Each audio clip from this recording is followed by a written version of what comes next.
una società di fornitura di servizi energetici forniva gratuitamente lampade a LED, per cui si poteva avere una riduzione immediata non solo dei consumi elettrici ma anche dei costi di manutenzione. In questo caso l'iniziativa non può essere portata avanti solamente per un problema tecnico nel comune di Rovigo, ossia abbiamo una distribuzione elettrica che non è compatibile con le lampade fornite da questa azienda. L'azienda però è disponibile a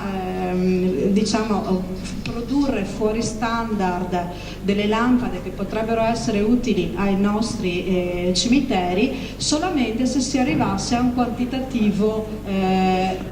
sufficiente. Quindi la richiesta che noi facciamo all'assessore Zangirolami e che abbiamo anche comunque girato a SM è che si faccia parte attiva nel coinvolgere altri comuni della provincia o di altre comunque province limitrofe per sentire se possono essere non solo interessati al progetto e quindi fare un'azione di promozione il comune di Rovigo nei confronti dell'efficienza energetica a favore degli altri comuni e quindi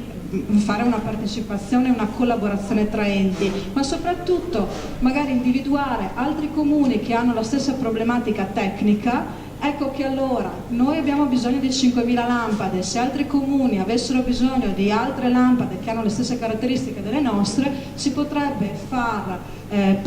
pressione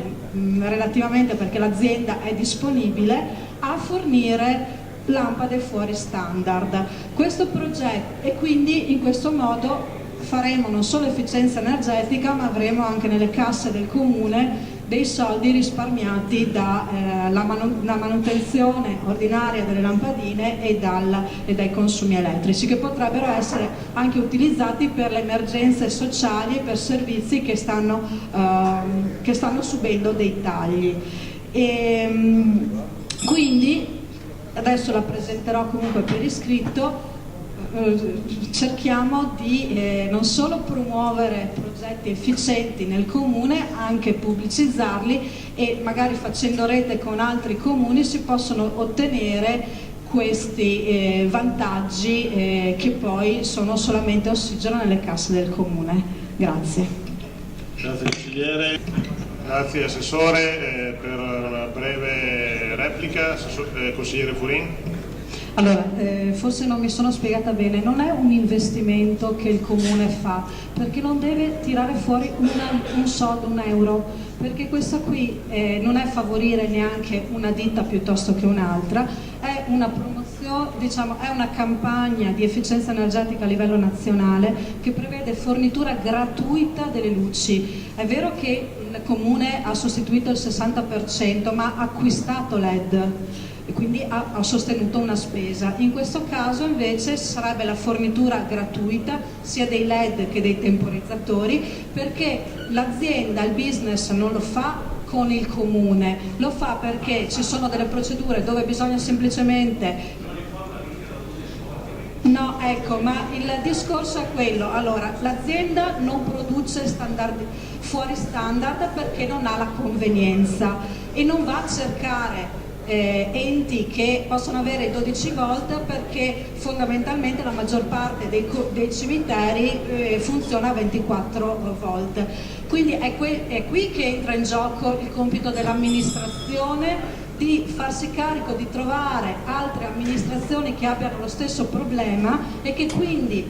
unendo le forze, facendo una richiesta tale per cui 5.000 lampade sono insufficienti per l'azienda per cambiare tipo di produzione, se invece il comune di Rovigo insieme magari a alcuni comuni della provincia di Rovigo, comuni del Padovano, del Ferrarese, fanno una richiesta congiunta di 20.000 lampade, il costo è zero per tutte le amministrazioni e avrebbero delle lampade che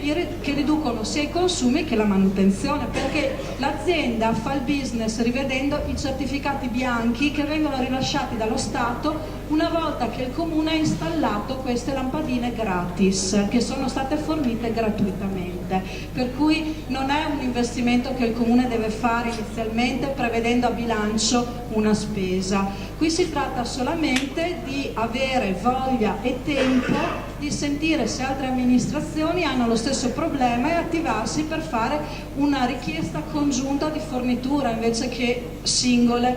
forniture, anche perché mi insegnano che se aumenta la quantità normalmente si ha più potere di acquisto rispetto a forniture minime di materiale. Quindi era solo questa la puntualizzazione, grazie.